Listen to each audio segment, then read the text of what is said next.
Pada episode sebelumnya, kita telah mengetahui bahwa Daeng Mangale adalah seorang pangeran Makassar yang mengasingkan diri ke negeri Siam atau Ayutthaya di bawah pimpinan Raja Pranarai.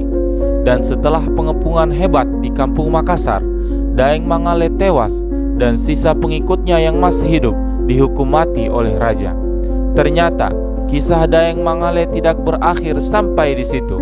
Beberapa dari keluarganya dibiarkan hidup. Inilah catatan orang-orang Prancis mengenai dua pangeran Makassar di negeri rantau pada abad ke-17. Sekelumit kisah langka dari bangsawan Nusantara yang pernah bergabung dan mencecap pengalaman di tanah Eropa. Sebelum nonton videonya, pastikan santai dan rileks dulu ya kak. Menurut Christian Pelras, di antara sisa pengikut Daeng Mangale yang masih hidup, terdapat dua orang pangeran muda, yakni Daeng Ruru yang berusia 15 tahun dan Daeng Tulolo yang berusia 16 tahun. Keduanya adalah putra dari Daeng Mangale. Saat pertempuran terakhir di kampung Makassar, keduanya bertempur bersama Daeng Mangale dan terpaksa menyerah karena melihat ayah mereka tewas tertembak. Karena masih muda dan berdarah bangsawan, keduanya pun lantas dikirim ke Prancis oleh kepala kantor dagang Prancis di Siam. Mereka dikirim untuk berlatih di Akademi Militer Prancis dan menjadi bagian dari pasukan militer kerajaan itu. Daeng Ruru dan Daeng Tulolo berangkat menaiki kapal Koche pada November 1686, hanya sebulan setelah ayah mereka terbunuh. Raja Prancis Louis ke-14 merasa wajib untuk mengurusi kebutuhan sekaligus pendidikan mereka karena alasan status sosial kedua pangeran tersebut.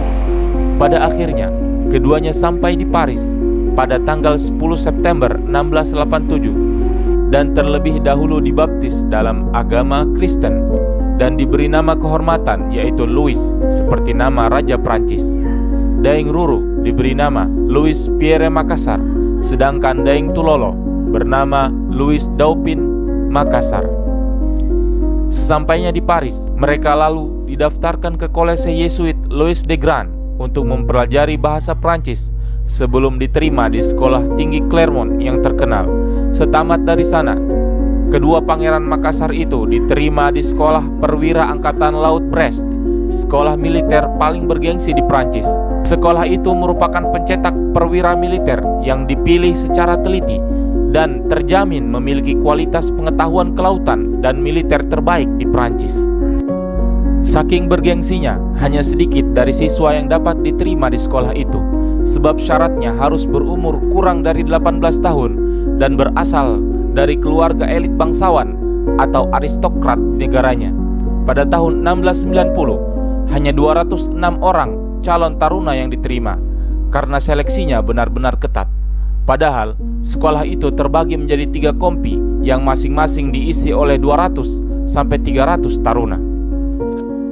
Menurut Pelras, Pangeran Makassar ini menjadi sulit diatur sebab merasa lebih tinggi dari yang lain. Mereka berdua dikisahkan sangat sombong dan angkuh, khas para bangsawan Makassar.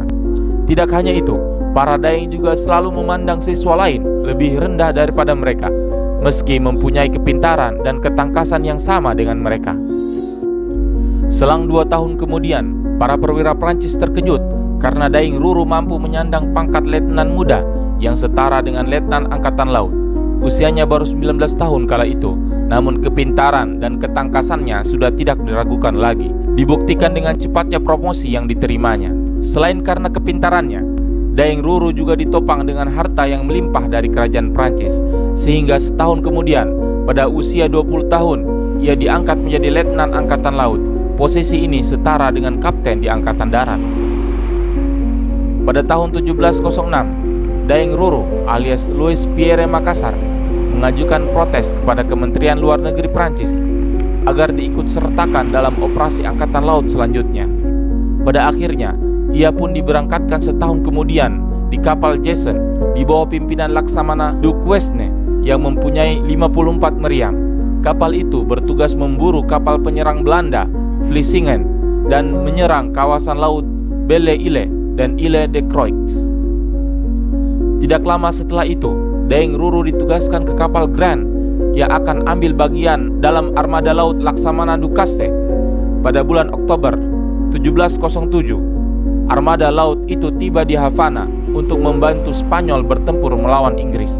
Namun sayangnya, setahun kemudian, pada tanggal 19 Mei 1708, Daeng Ruru tewas.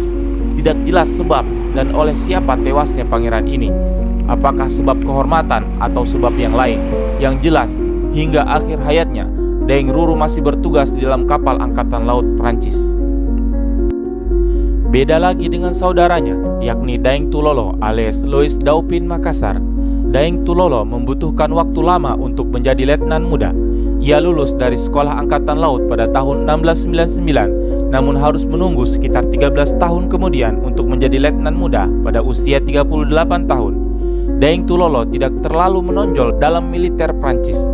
Ia dikabarkan bertugas di dalam kapal India sampai pensiun dengan pangkat yang masih sama, yakni letnan muda, dan kemudian meninggal di kota Brest pada usia 62 tahun.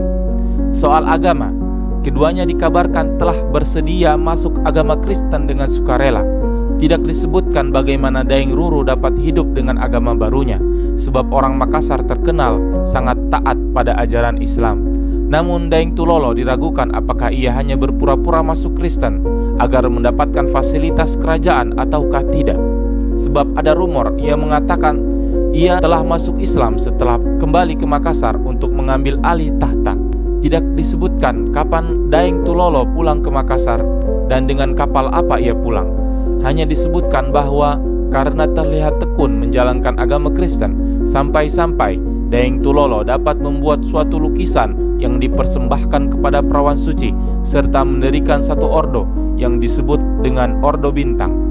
Para pengikut ordo tersebut harus memakai pita putih sebagai perlambang perlindungan dari Bunda Maria. Namun beberapa tahun kemudian lukisan itu diturunkan sesaat setelah rumor mengenai dirinya yang telah masuk Islam kembali dengan alasan poligami. Kemungkinan besar jika cerita ini benar, Daeng Tulolo sempat pulang kembali ke Makassar selain untuk mengabarkan tentang kematian Daeng Ruru kepada keluarga kerajaan, juga untuk mengklaim tahta yang gagal. Karena terpikat dengan wanita Makassar, ia kembali masuk Islam dan menikah untuk kedua kalinya di kampung halamannya. Namun cerita ini diragukan kebenarannya, sebab saat meninggal, jenazahnya dibawa ke gereja Karmes untuk disemayamkan dan kemudian dikuburkan di gereja Louis de Brest. Gereja ini kemudian hancur ketika terjadi pemboman saat Perang Dunia Kedua. Demikianlah kisah petualangan kedua Pangeran Makassar tersebut.